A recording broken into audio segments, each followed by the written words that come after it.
Few, if any, figures in rock and roll history are as timeless or controversial as Elvis Presley. Both a rebel and a heartthrob, Elvis changed the way the world thought about music, pop culture, and celebrity. Here's what the last 12 months of Elvis's life were like. As a young man embracing both a punishing work schedule and the stresses of newfound celebrity, Elvis was under a tremendous amount of pressure. Young Elvis became dependent on several different types of prescription drugs, specifically amphetamines to keep him awake and barbiturates to help him sleep or relax. Early on, these were heavily pushed by his manager, the infamous Colonel Tom Parker, who many believe swindled the naive young Elvis while running him ragged. By 1976, Elvis wasn't just getting his uppers and downers from his manager. He had a private doctor who would prescribe him any pill he asked for, according to a People magazine story published shortly after his death. Dr. George Nicopolis, aka Dr. Nick, traveled with Elvis and carried 3 suitcases of pills to make sure he could fulfill any of Elvis's needs. It was reported that over the last 20 months of Elvis's life, Dr. Nick prescribed him over 12,000 pills. The doctor claimed that they were for Presley's entourage as well. His excuse for throwing all these high-octane drugs around? If he didn't prescribe the pills to Elvis, someone else would, and at least this way he wouldn't get them off the street. The toxicology report from Elvis's death said he had the opiates Dilaudid, Demerol, and Percodan in his blood, not to mention Quaaludes and codeine. However, though Dr. Nick was charged with 11 felony counts of overprescribing drugs, he was acquitted. The medical examiner claimed that Elvis had died of heart disease, adding, "Had these drugs not been there, he still would have died." By 1976, Elvis had become disenfranchised and unhinged, his drug use, unhealthy lifestyle, and financial excess chipping away at his composure. He spent most of his time holed up in the elaborate den of his Memphis home, Graceland's Jungle Room, nicknamed for its exotic decor. Most worrisome to his record label RCA was that the king had become entirely uninterested in going into the studio and recording.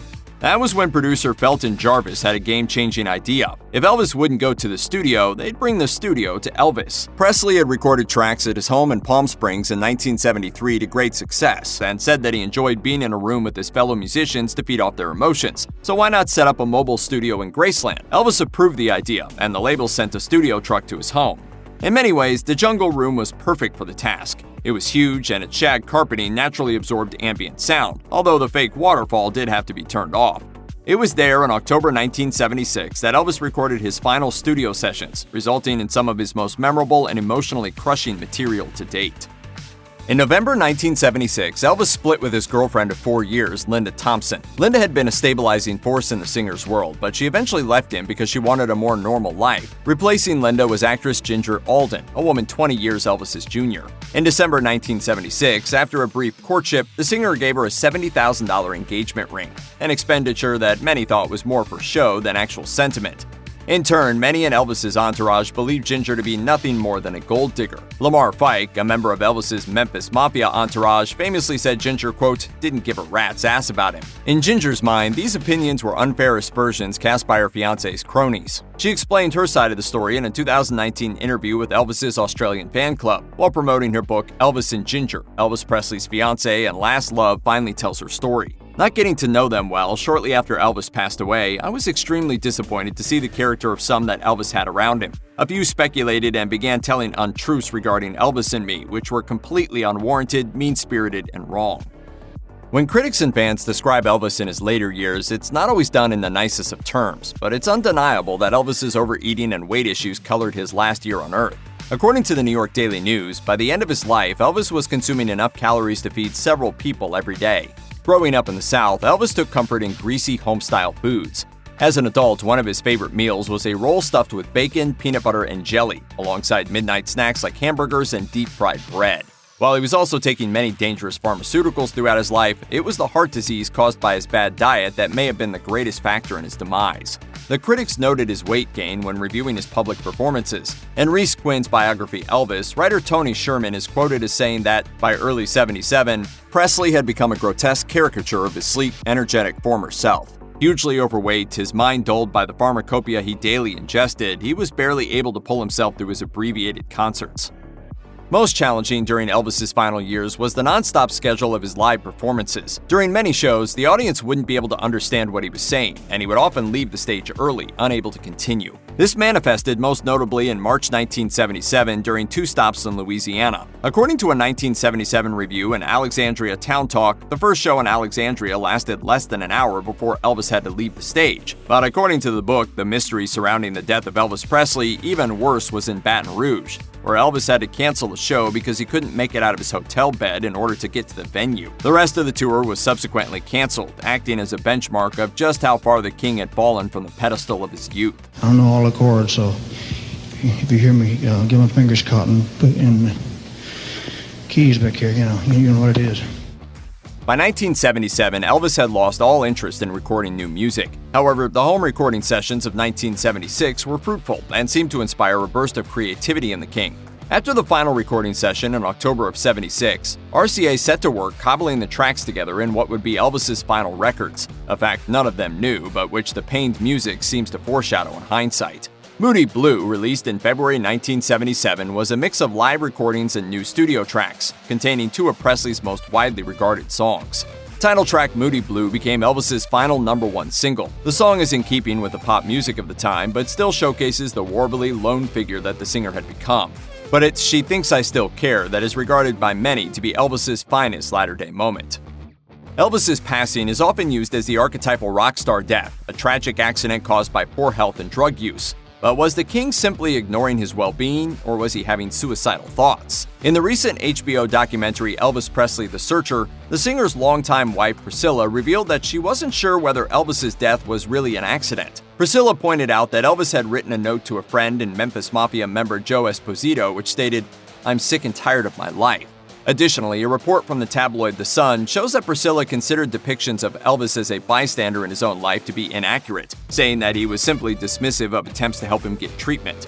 She said, "He knew what he was doing, and people go, why didn't anyone do anything? Well, that's not true. People there in the inner group did, but you did not tell Elvis what to do. You'd have been out of there faster than a scratched cat. They would try, and no way."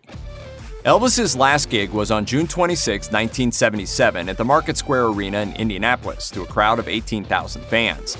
The set list included many of his classic hits like Hound Dog, Don't Be Cruel, and Jailhouse Rock, as well as newer numbers like Hurt and his cover of Bridge Over Troubled Water. As he had in recent gigs, Elvis appeared overweight and at times winded, but was reported to have given a solid performance overall. What confused some people, though, was that Elvis took a portion of the show to introduce everyone from his life and career from the stage. The moment came toward the end of the night, just before his closing performance of Can't Help Falling in Love with You. Many would later wonder if this was because Elvis knew somewhere deep down that he would never play again and wanted to shout out all of those who had made his career possible. Equally cryptic for some were the parting words the king said as he left the stage. Till we meet you again, may God bless you. Adios. Like many stars who became hugely famous before the concept of celebrity handlers had been formalized, Elvis was surrounded by yes-men and sycophants. This was especially true during the last year of his life, when he was deep in his chemical dependence and had left behind many of the loyal friends of his youth. The king's only true friend near the time of his death was arguably Letitia Henley, his live-in nurse. While the world at large saw Elvis as the man who had it all, Letitia, known to those around Elvis as Tish, had a private window into his personal struggles. Henley later wrote in her book, Taking Care of Elvis, Memories with Elvis as his private nurse and friend, "He was not only my patient, but a good friend. He was miserable. He was depressed about aging and not having a woman he loved. He missed Priscilla. His friends kept pimping him with pretty 17 and 18-year-old girls, but he had nothing in common with them. Even Tish lives with pain surrounding Elvis's death, which she said came as a complete shock to her. When Elvis asked for sleeping pills during his final hours, it was she who told his private doctor where to find them, and she regrets not being there as he died." Given his pill dependency and excessive weight, some might assume that Elvis spent the day before his death lying in bed eating or doing drugs. But even more strange might be the sheer amount of activity undertaken by the king in the hours before he passed away. As detailed in the documentary Elvis Presley: The Last 24 Hours, Elvis's final day on Earth included a nighttime trip to the dentist in search of prescription drugs, a 4 a.m. game of racquetball with his cousin Billy Smith, and an impromptu piano performance of classics, including Blue Eyes Crying in the Rain. The night ended around 6 the next morning when he went into the bathroom to read. He was found there by Ginger Alden around 2 p.m. on August 17th. Memphis Mafia foreman Joe Esposito said, "The phone rings, intercom. One of the maids picks up the phone and it's Ginger. She says, 'Come upstairs, I need help. Elvis just fainted.' I ran upstairs, I go into the bathroom and Elvis had fell over and was lying on the floor. I turned him over and I knew he was dead." Elvis Aaron Presley died August 16, 1977 at the age of 42. For fans of rock and roll everywhere, the King's death was a monumental blow.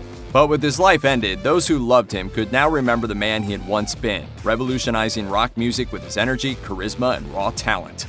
If you or someone you know is struggling with addiction, please call the Substance Abuse and Mental Health Administration's 24/7 National Helpline at 1-800-662-HELP. That's 1-800-662-4357.